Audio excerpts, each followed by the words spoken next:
विवाह का प्रस्ताव आया। तो कल जब हम दर्शन करने गए तो कुछ हमारी माता जी ने कुछ कहा था कि जगन्नाथ महाप्रभु से पूछना, आज्ञा लेना, क्या कहते हैं। तो हमने जगन्नाथ महाप्रभु को प्रणाम किया। मैंने कहा आप कैसे हैं? ठीक हैं, आनंद में हैं, बड़ी कृपा, आप हमको बुलाते रहते हैं। अभी सितंबर में हमारी कथा भी जगन्नाथपुरी में है।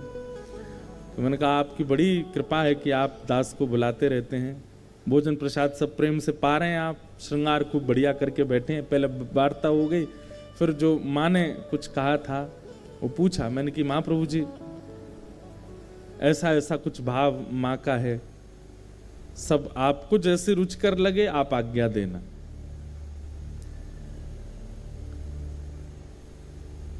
अब मैं बैठा था, कोई आज्ञा तो कुछ दी नहीं उन्होंने, ऐसा कुछ मन में आया नहीं कि ये कह रहे हो कि हाँ ठीक है।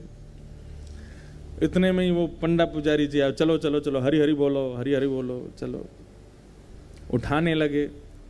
मैंने कहा आपने कुछ संकेत तो दिया नहीं, हम कुछ पूछ रहे थे, उसका एक संकेत, शुभ संकेत तो दे दो। तो मैंने मन में विचार किया कि ये पुजारियों के हाथ में जो डंडी लगी रहती हैं, 2 डंडियां लगी रहती हैं, उसको ऐसे मारते हैं सिर पे।